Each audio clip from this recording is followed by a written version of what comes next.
Adapun alat dari praktikum ini yaitu ada pipet tetes dan beker gelas, lalu ada cover gelas dan glass object, ada pisau silet, dan yang paling penting ada mikroskop cahaya.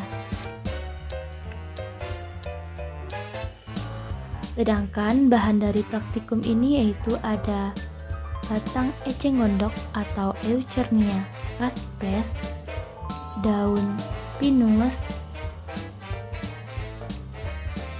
daun kana sp, dan yang terakhir ada batang mansiang atau Juncus sp. Drop it.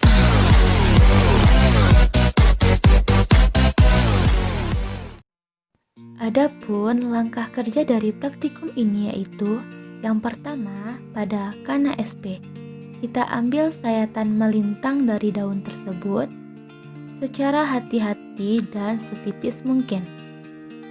Setelah kita dapatkan sayatan melintangnya, kita letakkan di atas gelas objek dan ditetesi dengan sedikit air. Lalu ditutup menggunakan cover glass. Setelah itu, kita amati di bawah mikroskop dari perbesaran kecil ke perbesaran yang lebih besar.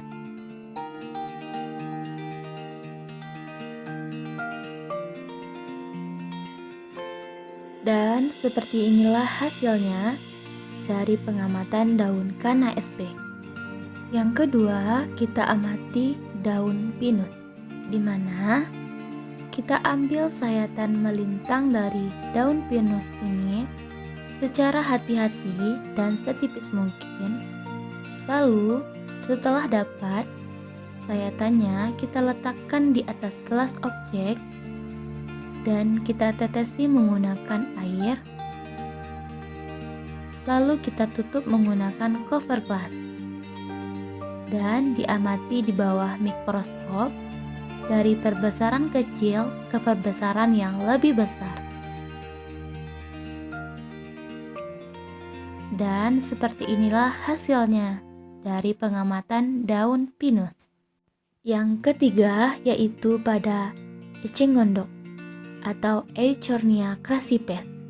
Kita ambil sayatan melintang dari batangnya setipis mungkin dan kita letakkan di gelas objek, lalu kita tetesi dengan air menggunakan pipet tetes dan kita tutup menggunakan cover glass. Lalu diamati di bawah mikroskop dari perbesaran kecil ke perbesaran yang lebih besar. Dan seperti inilah hasilnya dari batang eceng gondok atau Eucernia crassipes.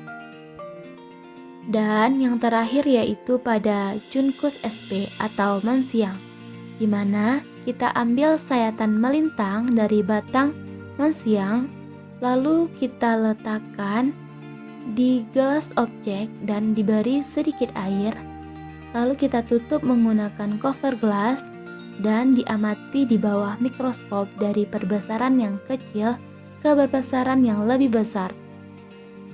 Dan seperti inilah hasilnya dari pengamatan sayatan melintang Juncus sp atau mansiang. Drop it.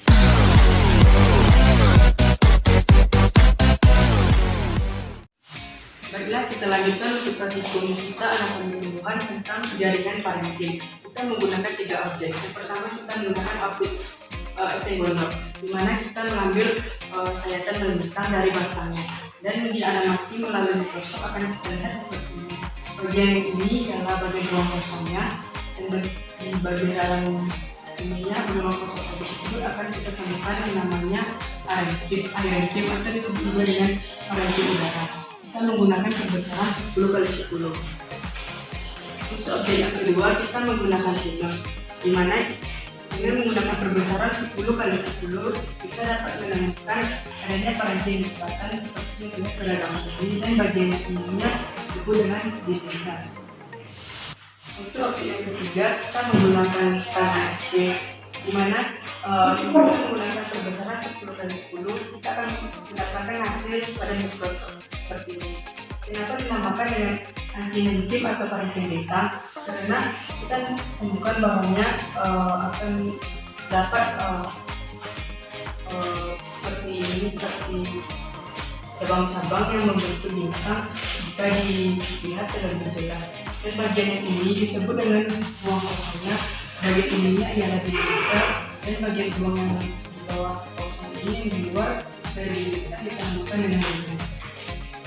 Itulah penjelasan singkat mengenai jaringan parentim. Praktikum ini dapat kita simpulkan bahwa dari ketiga objek ini, yaitu dari eceng gondok kita dapat menemukan adanya parentim yang disebut dengan aerenkim atau parentim udara. Untuk Venus yaitu parentim lipatan, dan untuk Kana XP disebut dengan parentim bintang atau anti-henkim. Terima kasih. Drop it.